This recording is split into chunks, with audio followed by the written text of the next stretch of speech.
ব্যাটারির গাড়ি ব্লাস্ট, তারপরে গোটা বিল্ডিং নড়িয়ে দিয়েছে। দেখাবো আপনাদের, দেখুন। রাত্রি 9:30 থেকে 10টার মধ্যে এই গোডাউনের মধ্যে একটি ব্যাটারির স্কুটি, চার্জার স্কুটি যেগুলো সেইগুলো রাখা হয়েছিল। তারপর 9:30 থেকে 10টার মধ্যে বিশাল আওয়াজ, একটা মিসাইলের এইরকম ক্ষমতা হতে পারে আমরা জীবনে দেখিনি এইরকম। আপনারাও হয়তো কোনোদিন দেখেছেন কিনা আমি বলতে পারবো না, তবে দেখালে বুঝতে পারবেন কত বিরাট ভয়ঙ্কর ব্যাপার এটা। এই যে বিল্ডিংটা দেখতে পাচ্ছেন, গোটা বিল্ডিংটা এই ব্যাটারির গাড়ি ব্লাস্টের কারণে দেখুন, এই দেখুন গোটা বিল্ডিংটা ফেটে গেছে, গোটা বিল্ডিংটা নড়ে গেছে। দেখুন নিচটা দেখুন ভিত সহ গোটা বিল্ডিং নড়ে তছনছ হয়ে গেছে। এই বিল্ডিংটা কিন্তু আপাতত যে কোনো মুহূর্তে ভেঙে পড়তে পারে। দোতলা একটি বিল্ডিং যে কোনো মুহূর্তে ভেঙে পড়তে পারে। শুধুমাত্র একটি ব্যাটারির গাড়ি ব্লাস্ট হওয়ার কারণেই এই দুর্ঘটনা ঘটেছে, এত বড় ঘটনা। গোটা বিল্ডিং চারিদিক ফেটে গেছে।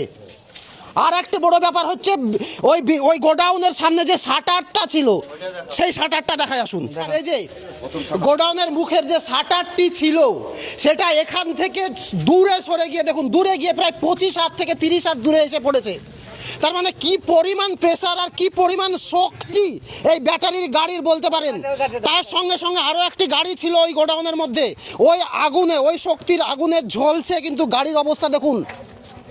গাড়িটির কি অবস্থা দেখুন, হন্ডায় যে গাড়িটি সেটাও কিন্তু ঝলসে গেছে। আর কিছুক্ষণ থাকলে কিন্তু এই গাড়িটাও ব্লাস্ট হতে পারতো।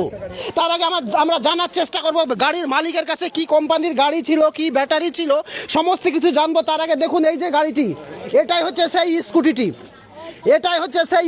এই যে ব্যাটারির সব সেলগুলো দেখুন, এই সমস্ত সেল যেভাবে ব্লাস্ট হয়েছে, বারবার উল্লেখ করছি, তাতে ছোটোখাটো বোমা কিন্তু এত আওয়াজ করতে পারবে না, বা এত ক্ষমতা ছোটোখাটো বোমার নাও থাকতে পারে।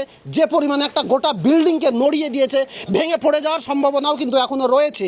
এই বাড়ির মালিক কি বলছেন আসুন জানার চেষ্টা করি। আচ্ছা, গাড়িটি কি কোম্পানির গাড়ি ছিল? গোইন কোম্পানির। কি ব্যাটারি ছিল বলেছে? লিথিয়াম।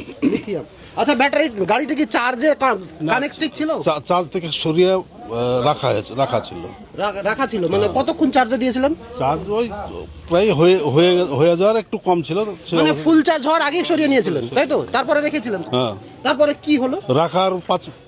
রেখে শাটার লাগিয়ে দিয়ে উপরে উঠে গেছে। 5 মিনিট পরে ভেতর থেকে শব্দ হয়ে শাটার মাটার উড়িয়ে অনেক দূরে চলে গেছে সবকিছুই। আর এমনি ঘরের যে অবস্থা, ঘর পরে আমরা দেখছি রাত্রেবেলা, তো দেখলাম সব ফেটে গেছে। কোম্পানিকে আমি ছবি করে পাঠাচ্ছি সব। কোম্পানি কি বলেছে? কোম্পানি বলেছে ইঞ্জিনিয়ার পাঠাবো, দেখবে তা বলেছে। এই সামনে যে দোকানের কাছে আমি এসে চেয়ারে বসেছি, বসার সঙ্গে সঙ্গে একটা বিকট আওয়াজ হলো, যা মানে বমকে ফেলিয়ে দিবে। শাটার উড়িয়ে নিয়ে এসে ফেলে দিয়েছে। এই জায়গাতে একদম মানে পুরো অন্ধকার হয়ে গেছে, বমের মতন অন্ধকার হয়ে গেছে। তারপরে আমি দেখছি যে গোডাউনের ভিতরে দাও দাও করে আগুন জ্বলছে। তারপরে ওদের বাড়িতে আমি ডাকি যে মানোয়ার তাড়াতাড়ি বেরিয়ে আয়, গোডাউনে তোদের গাড়িতে আগুন লেগে গেছে। একটা ভয়াবহ দৃশ্য আমাদের সামনে দেখা গেল, আমরা যা জীবনও দেখিনি।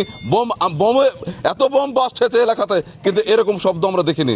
গোইন কোম্পানির স্কুটি, আর এই স্কুটিটাই কিন্তু এত বড় দুর্ঘটনা ঘটেছে। ঘটনা ইসলামপুর থানার অন্তর্গত গোরাইপুর হাই স্কুল পাড়ার একটি দোতলা বিল্ডিংয়ে এইরকম ভয়ঙ্কর ঘটনা ঘটে গেল। জনগণের সচেতনতার উদ্দেশ্যে অবশ্যই এটা সকলে শেয়ার করবেন, যাতে সকলে আমরা সচেতন হই, সাবধান হই এবং সুস্থ থাকি। ধন্যবাদ।